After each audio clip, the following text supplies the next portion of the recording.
Good evening, everybody. As Dr. Makija said, this is the fifth in the series on productivity at workplace. And the workplace here, we are not taking any other reference, but rather we are talking about the industrial shop floor. That's our focus area. How do we improve the productivity on the industrial shop floor? So today, we will be talking about how do we improve the work attitude and discipline. And if I look back, whenever we interact along with the shop floor managers or the management of the companies, they always complain about the lack of right work attitude and discipline in the workforce. Level of complaints differ from organization to organization based on their composition of workforce in terms of education levels, experience levels, geographical locations, and sometimes even the social background and so on. Company policies and workforce management skills of the immediate supervisors and executives also impacts the work attitude and disciplinary issues. A disciplined workforce with right work attitude is a first necessity, we would say, to improve the productivity in an industrial activity. So we are going to hold this discussion, which is primarily for the HR managers, plant and factory managers, and of course management, so that they can understand that what actually goes into improving the work attitude and discipline in the workforce.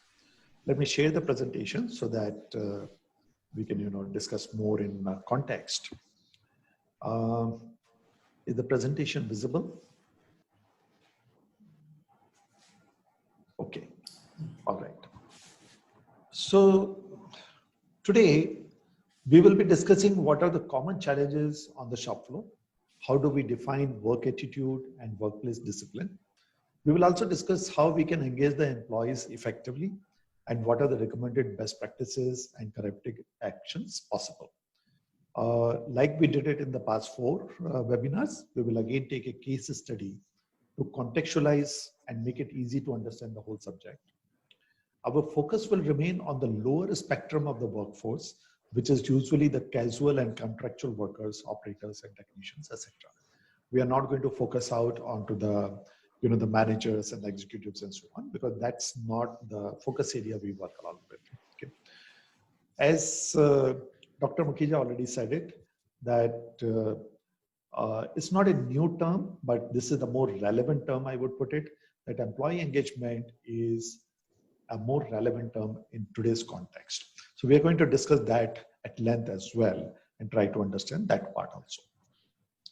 We will begin with understanding what are the shop floor challenges and where do they originate. And we'll look into it. We will be dividing up the shop floor workforce into the 3 parts. The first part is casual and unskilled workers. And they are usually involved into the manual work, small mechanized operations. Sometimes they do the support activities to operators and technicians and so on. These workers can be locals, but largely are migratory workers and usually have very low education levels. So most common issues we see with these type of workmen are personal hygiene and cleanliness. That's the biggest one. Habitual spitting and littering, not maintaining clean workspace that goes hand in hand with their basic personal hygiene and cleanliness. Absenteeism and late reporting. That's a major concern to the administration as well as to the management. And sometimes they would even leave their workstations earlier than the end time. They would be in a hurry to get out of the working premises. So that's another major concern which comes in. The other major concern which comes in is taking multiple breaks, which could be towards the personal or work fatigue, and also when reporting late from the lunch breaks. So they would stay away from the work as far as possible. And that also becomes a challenge to the shop floor managers. Sometimes we have also come across the situations where there are small and petty thefts which happen on the shop floor. They usually are not a major concern, but sometimes these things do happen. So these are the kind of challenges we see with the casual and unskilled workers. When we come down to the next level, which is operators, technicians, and senior workers, usually we see some kind of a formal education in these people. They might have done ITI, they might have done some kind of a vocational training or some kind of a diploma, which puts them in a slightly better situation compared to the casual and contractor workers who may not be educated at all. Usually, we don't see major issues with these kind of the people in respect to the absenteeism, but late reporting definitely is still an issue with them. Taking multiple breaks at work, sleeping off in night shifts, or not maintaining workplace cleanliness. These are still the common areas which go along with these people as well.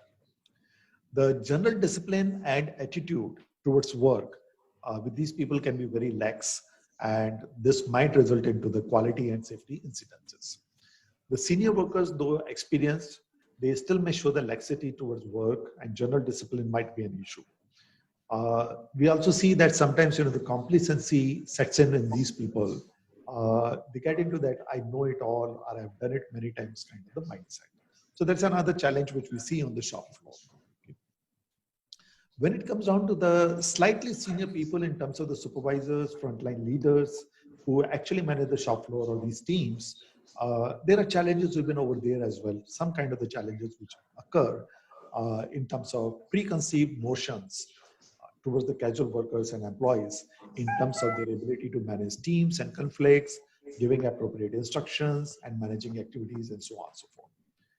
Quality and safety incidences once again may continue to occur due to lack of focus and lack of competency to manage them well. Appropriate supervisory competencies, which are crucial in managing workforce and shop floor to achieve the business goals, also may be a challenge when it comes down to the supervisors and frontline leaders involved into that. So these are the broad kind of the challenges which normally we see when we talk about the shop floor challenges. Okay. So if we say that these are the challenges, what can be the reasons towards them? So there can be several reasons for these attitudinal challenges on the shop floor. And they're just not the attitudinal, they are also the discipline challenges as well. So with casual workers, the socio-economic background contributes to workplace cleanliness, personal hygiene, spitting and littering habits. These people do not realize the need for clean workplace on their own because the environment which they come from may not be so clean that they would recognize the necessity for a very clean environment. With senior workers, operators and technicians, it can be the habit-forming practices, lack of needed supervision and control mechanisms, etc. So if there is no control mechanism also, these things can happen. Unless these people are correctly guided and engaged into right practices, they will continue with their habits and general discipline and attitude towards work will remain a challenge. And when we talk about the senior shop floor staff, supervisors and shop floor managers, usually it is a question of competencies and managerial support. Okay. Once these people are enabled with knowledge and skills to manage people, work and situation, they usually end up delivering better results from their teams. Again, employee engagement in meaningful activities as well as mitigating to work fatigue related issues are also important. So these are some of the reasons why we see these kind of the shop floor challenges coming up. Continuity commitment is another common cause which comes from the perceived value addition to an employee's economic benefit. If the people do not see that this job is going to add up some additional value to me or some economic benefit, they may not want to continue. And that's where the absenteeism, late coming, lack of discipline starts coming into picture. So let's take a case study. In this particular case, we are going to talk about a fictitious company called SPL Packaging, which is into specialty bulk fabric bags manufacturing. And this company has grown in recent years through aggressive marketing. However, though they have scaled up in the marketing, they have regular dispatch delays because of the shop floor disruptions by the workforce. Okay. Majority of their workforce is experienced with years of working and is skilled to be able to produce faster, but work attitude and discipline is kind of missing. This results into frequent disruptions on the shop floor, higher wastages and lower productions. Okay. So management has been always concerned about it. They recently hired a new senior HR manager and they give him a task of resolving the workplace attitude and discipline issues, or in short, handling the brewing industrial relations issues on the shop floor. Because if the discipline and work attitude is not right, it will sooner or later lead to deteriorating IR issues and it can be bigger trouble to the organization. Uh, so HR manager who has been recently recruited, this person passionately believes that IR issues are best addressed with the help of a production team and by implementing the shop floor best practices and slowly folding in everyone into the system. So that's his belief. And with this belief, he puts together a work group of production manager, departmental heads, shift in charges, and he sets out to bring a change on the shop floor. He puts three focus areas that initially let's understand the current situation clearly with root causes or major contributing factors. Second, establish right employment engagement activities involving everybody. And third is introduce best practices on shop floor with the needed corrective actions. Okay. So with this focus area, he also sets up some targets to measure that whether there is improvement on the shop floor or not. So his targets are that absenteeism and late coming should be eliminated. If not, then at least it should be minimized. Reduce the multiple work breaks which are taking place as of this particular moment and disrupting the production. Improve the wastage ratio. Improve the productivity on the shop floor and have a faster turnaround to the shop floor issues. So whatever issues are coming up on the shop floor, how do you have a faster turnaround to them? So to understand the current situation, obviously it is very important to collect the data, carry out observations and analyze them. Okay. So HR manager again needs to know what the work attitudinal issues are and which disciplinary constraints production manager faces on the shop floor. So he asks this work group team to prepare a fishbone diagram and share it back with the entire group and discuss that more in detail. So the team goes out and prepares the three fishbone diagrams. They take up the three particular issues. The first one they take up is for the work attitude, which in a way you can count or call it as a behavioral trait. When they do the fishbone diagram, when they do the data collection and analysis of that and plot it back, they find that there are 8 major reasons, which is, or the causes which are resulting into the effect on the work attitude. And these causes could be socioeconomic background of the workers, largely to the casual and the contractual labor, safety and quality consciousness, which could be across the board, workplace practices awareness, once again an across the board issue, following instructions and respecting authority, which would be larger into the lower levels, self-initiatives, again missing across the board, team working, which is a cultural issue, and the job satisfaction, which is a personal, gratification kind of the issue on this. So these are the 8 major issues or the causes they identify as part of their, exercise of analyzing the situation. The second fishbone diagram they prepare is focused on the internal discipline. Now, I would call the internal discipline as characterized by the intra-company rules, regulations, best practices, and so on and so forth. So if you have a good following or good adoption of intra-company rules and the regulations, best practices, then the internal discipline would be higher. So team identifies over here around 6 major causes which are, instrumental in not maintaining the appropriate internal discipline. Number 1 is attention to details. Second is safety and quality consciousness. Third is a workplace cleanliness. Fourth is following instructions and respecting authority. Fifth is following time limits. And sixth is the social behavior towards the fellow workers. So these are the 6 causes they identify as part of, the internal discipline not being up to the mark as required. Okay. The third one, which they do is, the third cause and effect diagram is on the quality of internal discipline. Now, internal discipline, as we said, can be termed as adherence to the company's policies towards safety, quality, maintenance, productivity, and so on and so forth. Quality of internal discipline is towards, measuring that and ensuring that this, in an absolute term, helps in managing the productivity or improving the productivity. So that's where they start focusing it out. And there they find that following the procedures and practices was an issue. Commitment levels could have been better. Ownership and self-initiatives were lacking. Similarly, safety and quality conscious needed to be improved, and the group dynamics overall were missing. Okay, so these are the root causes which they identify as part of this entire exercise initiated by the new HR manager. Okay, so having got this data, now the HR manager has got some kind of the insights, and he decides to focus on the two core actionable items. Okay. So he talks about saying that from his perspective, he has come up with a different terminology, and he comes up and says that I'm looking up at improving the effective commitment and the continuous commitment into my workforce. What does the effective commitment mean? It means that improving the emotional attachment to an organization and a belief in its values. So that's effective commitment. And he feels that if this starts improving, a lot of improvement will come into the attitude and internal discipline.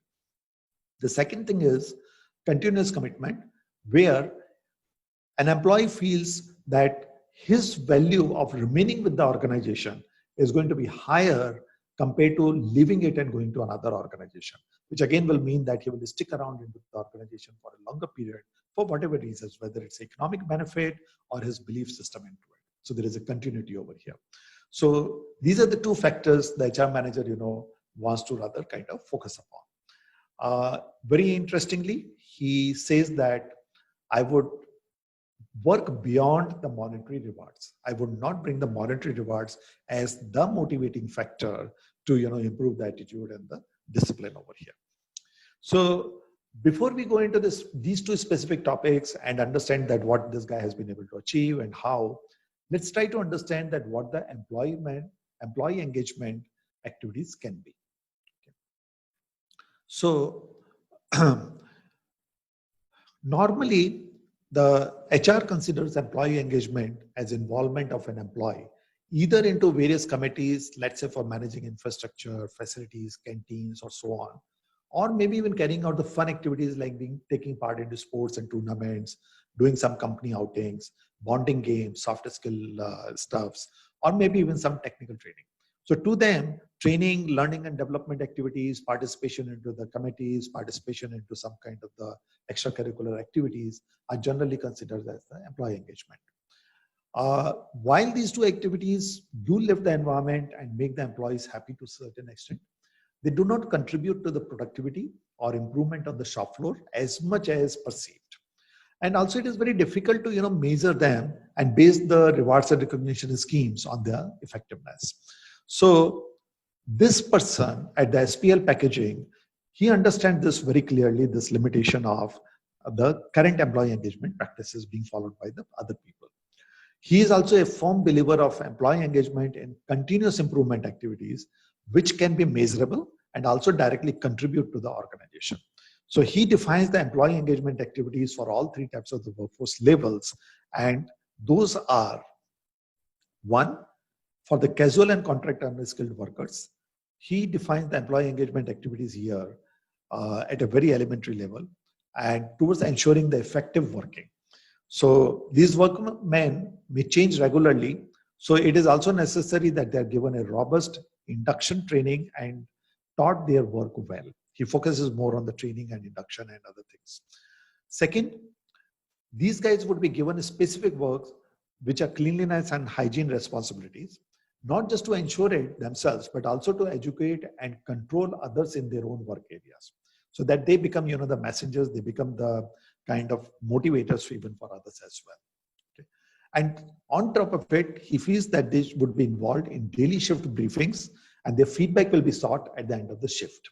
Shift briefings will also include, let's say, clear instructions, guidance, and goals for the day, and their opinions will be solicited on how to improve the cleanliness and hygiene, which they might have observed during their own shift as well.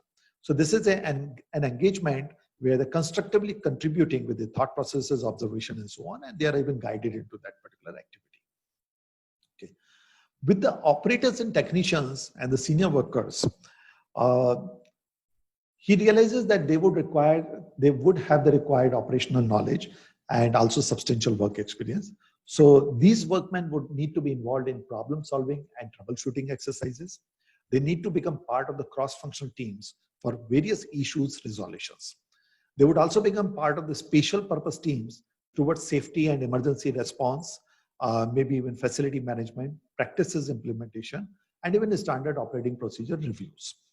They will also be given responsibility of being part of the Jagrat team This is a concept where the team members assist management by alerting about missed practices or follow-ups required for the corrective actions. So they can be part of these kind of the several teams. Workmen who have good experience, they can be trained to become the practice champion or master trainer, and they can own the subsequent training to others. So again, their engagement can improve via that particular part. Workmen need to also be involved in one-point lesson preparations and implementation, and they need to be part of the toolbox meetings for the safety briefings as well. Okay. Senior workers, operators, and technicians must be engaged in the implementation of 5S, visual management, Kaizen, quality control, quality circles, and such other 5S tools, which will again, lean tools, which will again help them to be engaged more effectively and with a direct contribution to the benefit to the organization as well. HR manager firmly believes that more they are engaged in such activities, more they will learn, as well as they start owning up the various initiatives. And this will always lead to higher effective commitments as well as the continuous commitment. So that's his belief with which he sets out these kind of the engagement areas. Okay. The supervisors and shop floor managers who are, while they are responsible for their teams, they need also to be enabled for their team's higher engagement. So these people will be then taken up to a different level altogether, given their experience and also proximity to the senior management. They would lead the troubleshooting and continuous improvement efforts on the shop floor. They should also lead the best practices implementation and promoting new knowledge as well as the techniques with their team. Their engagement in the quality circles, implementation of 5S and visual management, other lean practices, all this will become mandatory for them. And that way, their engagement into the meaningful activities will start going up. This level of workforce must be trained to become mentors. And they should also become the leaders in resource management, technical practices, and continuous improvement initiatives. So these are some of the activities, which are planned out as an employee engagement for them. They must also be identified for the cross-training needs, and they should also be planned for the job rotations for reducing the work fatigue as well as building the capacity in their teams. So for the three types of the people in his workforce, he has very clearly laid out that what kind of the work engagement or the employee engagement activities have to be carried out. And they all are very contextual and all measurable activities. Plus, they directly contribute to the organization's well-being, apart from their ensuring the engagement of each employee. Okay. Next, he realizes that I can engage the employee, I can give him a lot of activities to be done, but that is not sufficient to address the work attitude and the discipline issues. Okay. One also needs to look at the organizational readiness to support these kind of the employee engagement activities and also the initiatives. So the corrective action plan as well as the practices implementation also has to be part of the overall strategy to engage these kind of the employees. Okay. So let's take a look at what options are available to HR manager at the SPL packaging. Okay. Some of the core things which ensure that the casual workers like to continue working at your factory can be very, very elementary things. Good canteen food, better treatment at the workplace. Strangely, clean workplace or cleaner workplace also attracts them. The proper tools to work with. These are the very simple things, but these are the factors which ensures that the casual workers continue at your work. They prefer you over the other factory when the contractor brings them over. So if also at the same time, if right from the very beginning, all kind of the rules are known to them and they know that rules are being enforced very rigorously, then they will follow them more diligently. A cleaner workplace is likely to be less littered by the casual workers because the smallest of the littering becomes highly visible. So somebody can, very easily point it out that, look, you threw something, and they would want to avoid because they don't want to be caught and then put into a fix over there. Okay.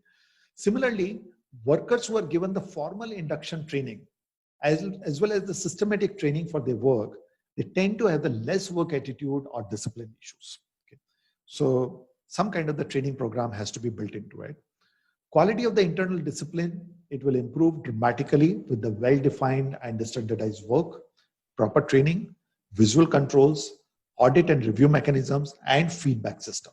So these things also have to coexist into the organization side by side. Okay. Collective problem solving in forms of the cross-functional teams, quality circles, or kaizens, they also improve the comradeship as well as produce the better effective solutions. Leadership traits of the production, shop floor, and functional managers who matter to these kind of the workforce, they will matter a lot in shaping the workforce. Okay? They will influence the workforce very positively. Discipline and work attitude is always influenced by the behavior of their immediate superiors. So if those people are also, trained upwards, then this will also help a lot. Similarly, if a leader empowers his team, then that will bring out the effective commitment as the team starts feeling the belongingness to the organization and takes on more responsibility and self-driven improvement initiatives. So leader empowering the team is also a crucial factor. 5S and visual management are the baseline practices for any good productive environment. These are the core lean tools and the start of the lean journey. Implementing them and engaging workforce in implementing such initiatives again goes a long way in shaping the right attitude and discipline. Okay. Cross-skilling and well-structured job rotations also ensures that there is a perceived and real growth of the deserving workman, which also increases the organizational capacity. We had this session earlier and we saw that, how the organizational capacity also can be increased by a well-planned job rotation. This also again changes the behavioral traits as this raises the perceived economic value of remaining within the organization compared to leaving it. The other best practices which we can include can be self-governed teams creation, like the emergency response team, safety team, cross-functional teams for the specific issues, facility management teams or the geographic teams, and so on and so forth. Kaizen and quality circles, these are continuous improvement tools, but they engage the employee very well. And employees feel highly motivated when they see the results of their activities or their actions through the quality circles. Okay.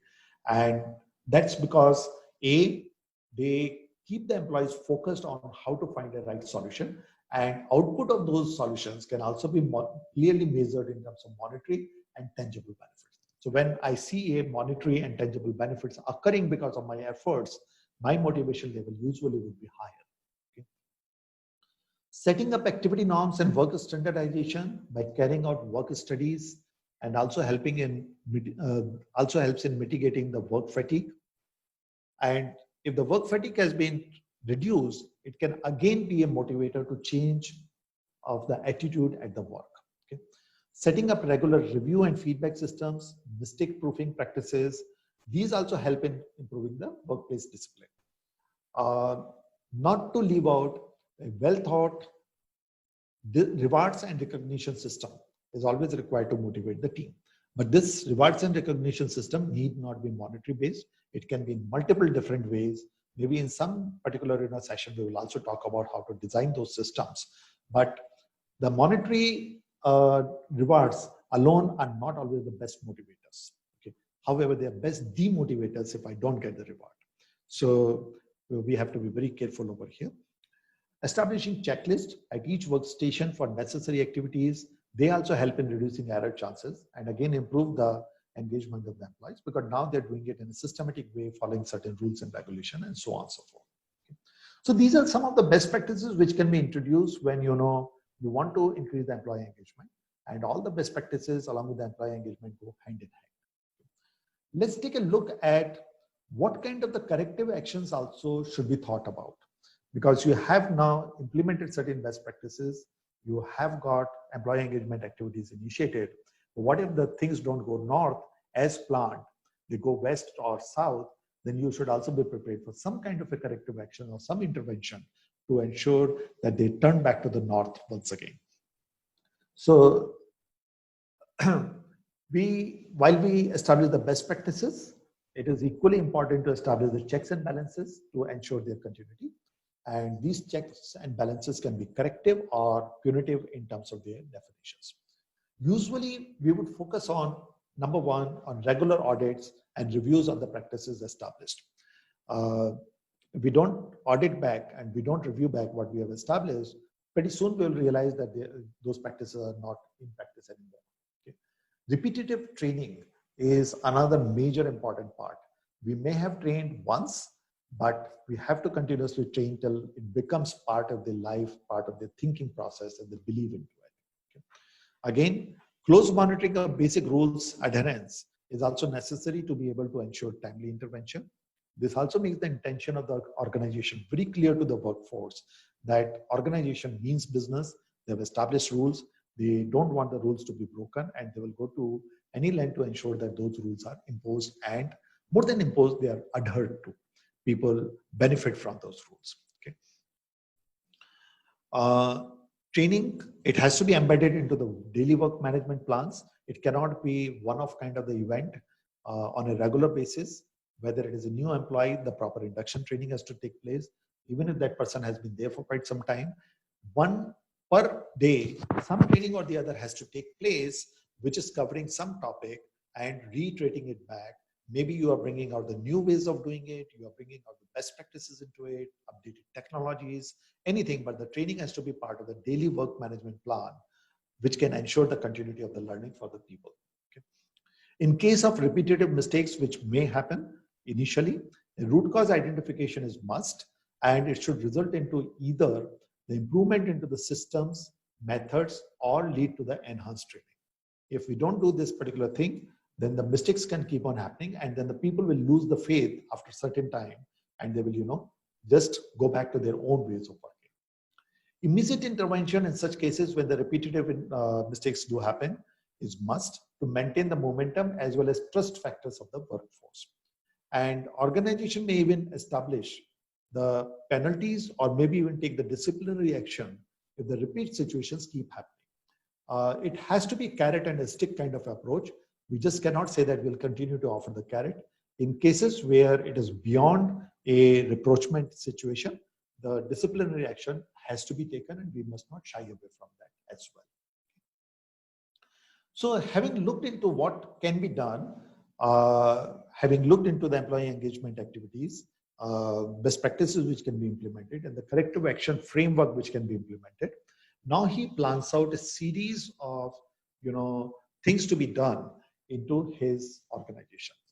So based on the work studies done earlier, it seems that HR manager finds out that there was somebody hired who did the entire work studies, including the work measurement and method study, and they had recommended certain activity norms and certain the guidelines. They decide to now implement these activity norms as well as the other recommendations on the method studies, and they try to ensure that based upon that they are able to standardize the working. This will help them to ensure that everyone has set time limits to finish a particular work, and also has the necessary relaxation allowance built into it, so that they can also monitor and assist the people to reduce the number of multiple breaks.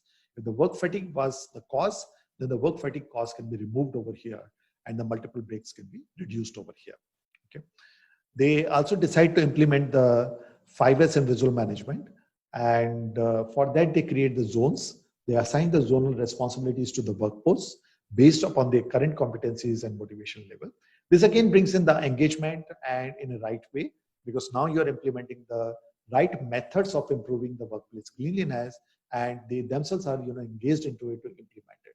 Of course, a lot of training will be required to help them out, but that's a action plan which they have put in. Production manager on the other hand side sets up various cross-functional teams to manage the production activities better. This, he perceives, will help them to improve their inter-team relations as well as solve the issues faster and effectively. Self-governed teams are planned, which will take care of the emergency response, safety, and the Jagrat activities, so that the management can be alerted in case there are non-compliances happening on the shop floor in the day-to-day routine. And before they become larger non-compliances, they can be corrected by the right intervention immediately. HR manager on the other hand side, he takes up the responsibility of setting up a comprehensive induction training program, and the production team works out the training schedule for everyone on the best practices, lean systems, and relevant tools, and so on and so forth. Team also identifies the several senior workers to be trained for becoming the practice champions or the master trainer.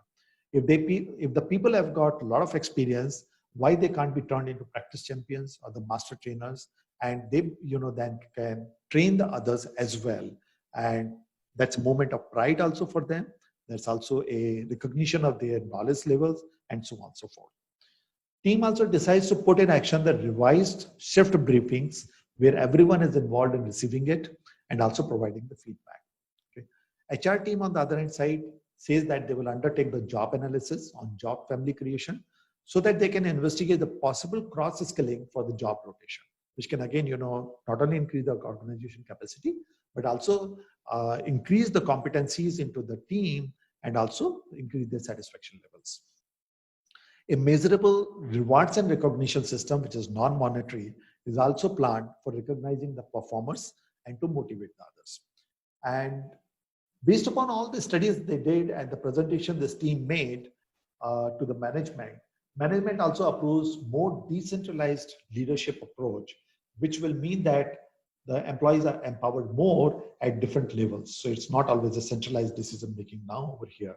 This again gives more responsibilities on the shoulders of the people involved and engages them more effectively. Certain infrastructure projects are initiated by the management to improve the facilities for workers, canteen, their locker rooms, restrooms, and so on and so forth, so that the workers feel at ease, and that can become a way of even pushing them for better cleanliness overall. Team also recommends regular and strict audits and review mechanism with required follow-up on the training, support, and maybe even guidance to the workforce. And lastly, HR manager recommends that workforce should be empowered to undertake continuous improvement activities via the Kaizens, quality circles, Gemba walks, process audits, etc., so that there is an increase in the innovation and motivation level of the workforce goes up. So these are the kind of the actions which the HR manager now plans out based upon all the studies done so far. Okay. And what does it lead to? It definitely leads to some kind of the improvement. So HR manager over here, after a period of 3 months, wants to now go back and review that all these efforts were done, these best practices were put in place, employees were engaged in different mechanisms, there was a systematic action plan put into the effect. So what is the impact of that, and is there a real progress over here? So he goes back to find out that what has been happening. So what are his findings? 3 months later, where his team has been diligently working in making this happen, he finds that the casual workers are able to work now independently with minimal instructions and supervision, because there is a well-executed induction training given to them, as well as there is a necessary work training given to them before they are put onto a particular job. Okay. They do not litter so much, they do not dirty up the place so much, because now they see a cleaner environment. 5S has helped to ensure that the environment is clean and better. And the Jagra team is always active, and they immediately see if there is a non-compliance and they intervene immediately. So the littering, the dirtying of the place and so on has started becoming better. So it's no longer dirty environment, it's a much cleaner environment than what it was earlier. Also, important thing, the casual workers now maintain the clean workspace because there is also a strict rules enforcement as well. So it's always a carrot and stick approach. They also get a enforcement over here, which also keeps them in the check as well. The absenteeism has come down because workers feel that they have better respect, there is a well-structured work allocation, and the working has become ergonomical, which again reduces their fatigue over here. Since there is empowerment right at the lower level, the respect levels have gone up as well. Okay. Then again, the smaller things which have happened in terms of a better canteen, better restroom, better locker facilities, and better rest areas and so on and so forth, they again feel that it is a better place to work on, and hence the absenteeism again has come down dramatically. Late coming also associated with absenteeism is also down, because now there is a strict rule to be present in the shift briefings, which is now collaborative and two-way communication. So not just it is the enforcement that you have to be here by this particular time, but they are now responsible to explain into the shift that what has been done, what has to be done, what are the inputs into it, and also understand the work.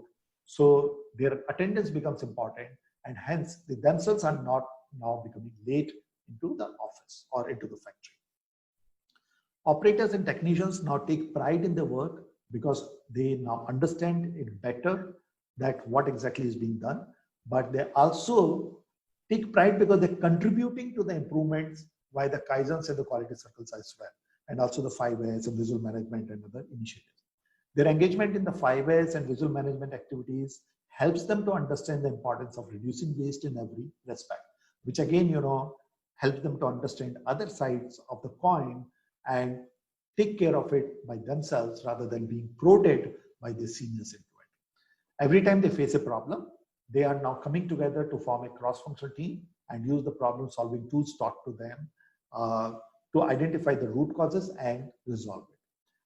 They now understand the need to adhere to the standard operating procedures, and this has helped in improving the overall quality of internal discipline because everything is now going as per what has been laid out as a well-structured, well-thought-out, standardized work and daily work management plans based on scientific studies and enablement for that. So overall, employee engagement at the SPL packaging now is making it a better workplace to work at. They are all now in a mode to think that why can't our place be a world-class manufacturing, and the work environment is actually charged with the productive positivity. The rewards and recognition scheme, which has been put in place, also has motivated a lot of workforce positively, primarily because people feel highly, satisfied and proud when they are announced that they have achieved their targets or they have contributed in an immense way to the organization. So that recognition as organization-wide becomes a great motivator factor for them to, get more engaged and become more happy and contribute more. So what has this all resulted into? When he started tabulating back, again, collecting the data and tabulating back, he found that the absenteeism now actually stands at, sorry, it's a mistake, it's now at 0.2% versus the 4.5%, which is a dramatic drop from what it was earlier. Late coming has become zero from the earlier 16% because people feel responsible and accountable for being part of the shift briefings and also, passing on the right information to the others or look forward to what work allocation has to be. Production wastages have come down because of the various Kaizens and the quality control circles being put into place and the 5S being implemented as well. Plus the Jagra team also, contributing to it. So the production wastages in different manners have started coming down from 7% to 3%. 5S audited scores have started growing. So each zone is now getting better scores over there. Earlier, a issue would happen and it would take sometimes days to resolve that. There would be a lot of conflicts into it. Now he's seeing that the issues are getting resolved within few hours, and he estimates it to be maybe sometimes up to 70% lesser time in resolving the issue. Material losses which happen because of inaccurate or improper handling, storage, and transportation, they've reduced from 2% to the 0.5%. So he's seeing a massive improvement into his workforce, and workforce attitude has dramatically changed, which has helped them to increase their productivity and also improve on the several other parameters as well. Okay.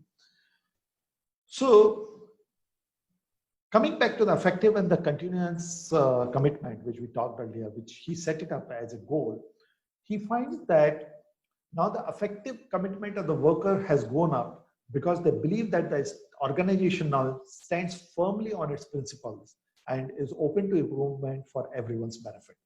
This has helped in increasing the emotional attachment, and also a new sense of belongingness has started emerging, which is self-regulating the workforce in keeping the workplace cleaner and also honoring the rules, established standards, systems, and practices. So this itself has resulted into a huge improvement into the attitude and the quality of internal discipline. The second, he also finds that continuous commitment is also increasing the workforce as they find that there is a higher economic value of remaining with SPL packaging. And it has a direct impact on the absenteeism and late coming, because if I come late, there will be penalty. If I don't come to the job, I'll lose the money. So he finds that Now the workforce is now working within the system. Very important fact that they are working within the system. That is, whatever system has been identified, they follow that and they work along with that. And there is a positive attitude in the entire team. There is a sense of belongingness, there is pride in his or their own individual work. And this has automatically improved the discipline and reduced the supervision need on a day-to-day basis. So the supervisors are now relatively quite free to rather look at the improvements and the growth part rather than doing all the time troubleshooting or managing the workforce on a micro level. So that's a kind of a benefit he sees at the end of the day. So if I kind of summarize it, workplace attitude and discipline is not just the workforce issue. It is not just a worker issue. Management also has to equally own up the effort, and they also have to put up the right employee engagement policies in effect. Putting up the right practices and corrective actions help in guiding the team to better working conditions, and this helps in improving the discipline at workplace and also changes the attitude of the workers. A proper training system which is supported by a change in policies to improve the work culture also goes a long way in changing the work attitude and increasing the quality of the internal discipline. Okay. So everything has to go together. It just cannot be one-sided effort by saying that we will engage the employees, but we will not empower them, or we will not enable them, or we will not give them training, or we will not, make them competent. Or on the other hand side, we will just make them competent and anticipate them to be, having a right attitude, a right discipline. It all has to be a mixture of the employee engagement, the best practices implementation, corrective actions embedded into it. They all together focus out on the work attitude and internal discipline of the organization. Okay. So this is the end of my presentation over here. Just to reiterate it back, Oro and Oro University and Skill Intelligent have jointly come together to work along with the industry and help them improve their workforce competencies via the proper training and implementation of the necessary practices. We would be more than happy to support your industry and carry out customized trainings to your workforce to help you improve your workforce productivity, their attitude, and also the discipline on your workplace. Okay. So thank you, Dr. Makhija, for hosting this session. I am done over here. If there are questions from the participants, then we can take those questions. Thank you. Thank you very much for your presentation, sir. And definitely, we have one question from Mr. Manoj Ukhade. He says that as an HR manager, we want to implement work discipline at workplace, but how to convince plant head or top management for this practice? See, it will totally depend upon what kind of the workplace management system you want to put in. If it's purely from an HR perspective, chances are that the production manager will have the hesitancy into that, because production manager usually will be highly, concerned about the productivity of his employees, and when especially he has, short delivery periods and pressure onto delivery, he would consider any kind of the, HR activity as a hindrance to his meeting the productivity goals or the production goals. So until and unless your plan is connected back to their requirements, something which not only engages the employee effectively, but also is contributing to the needs of the production manager or the plant manager, they usually will not agree. But if you come down and tell them that, okay, I'm going to do certain activities which is going to help your worker actually become more productive, more contributing to your activities, they will be more than happy to join hands with you and take it forward.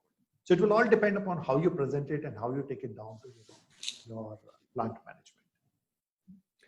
Or maybe he can set up your meeting with his top management. Oh, absolutely. Absolutely. Goes without saying, sir. Okay. Sir, if you would notice that there are big share of contingent workforce in every organization. So a lot of casual workers which are forming the workforce. So what do you think, how can they be engaged, and what kind of engagement practices for them we can introduce? And should there be any engagement practice since they are not on your payroll? So what do you say? That's a good question, because normally we would, consider the temporary employees to be out of the purview of all these kind of the activities, and these activities do cost money, time, and effort. Okay. But let's remember that the casual workers or these kind of contractual workers or unskilled workers are also part of your production team. They could be at very exceptionally low level, but they are still part of your production team. They may not be doing very big jobs, but they are essential in handling the material, maintaining the cleanliness, contamination, sometimes or mostly even assisting your operators and technicians. And very importantly, these people still set the work culture of your organization by their behavior at the workplace. Okay. So if these people are inducted in a formal way, and this doesn't have to be more than 20-30 minutes long sessions at the workplace itself, to orient them on the organization's do's and don'ts, and then follow it up along with the work instructions, demonstrations, then the productivity level even of these people goes up. If they are able to shift the material faster to the workstation as required with the operator and technician, you have the lower wait period at the workstation. So they again, end up contributing to the productivity. The second benefit which starts coming in by, focusing upon them and engaging them into certain employee engagement activities is that this results into lesser supervisions. People become self-sufficient. People understand that, what I have to do. They don't require lengthy or close supervision, and they can work independently. This frees up the senior workers or supervisors to do the other critical things. That itself becomes a major benefit. Okay. The other thing which happens is that most of these casual workers, though they are casual, they're pretty regular into the organization in the sense that they would be there for 3, 4, 6, maybe even 1 year. Okay. So when they return back to the next day, then that's where that training which you have given on the day one makes the biggest difference. You don't have to retrain them. You don't have to, suffer the losses initially carried out by their inability to handle the job well. So you directly start getting the increased productivity from the day two itself, even with the casual workers and so on and so forth. And some small training sessions which you continue, again, helps them to, do their job better. Now, when these guys are returning back to your place, that's where if they're engaged into certain things, they again feel a sense of pride that I'm part of the team. I'm not an outsider. Okay. So this again builds up the commitment to the organization and helps the other employed people over here. So those are the reasons I would say that we must engage even the casual workers as well into these activities. Thank you. In your presentation, you talked about creating internal discipline. So now the question is that how would you measure the quality of internal discipline? So let's look at internal discipline in a slightly different way. I would define the internal discipline, let's say, as acceptance and adoption level of the various organizational policies, regulations, guidances, and the various work practices put in the place by management, okay, which has been done systematically and scientifically. Okay. Now, if there is a better adoption and acceptance of these practices by everybody, then obviously the internal discipline would be higher. And now, since we are talking about the very specific things in terms of certain policies or certain methods or certain ways of doing the work or certain work instructions or SOPs and so on and so forth, I can measure them very effectively. So what my measurements would come up, they would come up in terms of reduced wastage, quality, safety incidences, absenteeism, maybe even various types of the audits being carried out, so audit scores, non-compliance ratios, and so on and so forth. So I can always use these measures to find out that what is my internal quality quality of the internal discipline. Okay.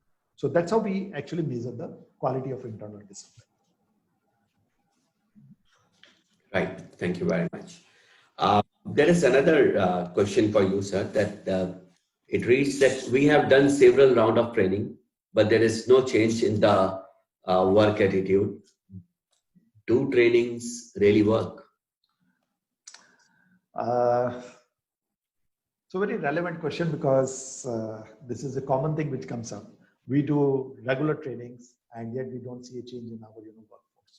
So let's remember one thing, that training is not an event, but it's a culture. And if we don't repeat it in the right context or we don't adopt it in the right manner, we don't do it against a goal, then training usually doesn't produce any result. Right. So normally training are done on as one-time activity in different environment. Trainees are then after that left to go back to their workplace and figure out how to apply that knowledge into a different work environment. Okay? And when they go back to their workplace, also remember that they already have the pressure of delivery as well. So it's a catch-22 situation for them. Do they apply the new knowledge which they don't know how to apply? They've just heard about it. They have not seen the application side of it. And on the other hand side, they have got the pressure to deliver. So should they experiment or not? So as a result of it, the first thing they will do is they will not apply that learned knowledge and they will keep it aside. Okay? So training as an event really doesn't work out. So the training has to be part of a standard working where each new activity is first explained to the employee. And this has to be explicit training. There has to be regular assessments and necessary corrective interventions. There has to be hand-holding. And this training has to be conducted by the seniors involved in this particular job, done at the workplace. It has to be involved with the practical activities to be taken care of. Applicability of a knowledge in a regular working has to be part of this environment. Then only you would see the result of such kind of the training. Plus, this has to be continuously part of your daily work management plan and work standardization. Otherwise, if training remains as an event, then you will celebrate an event, but you will not get the impact of that event.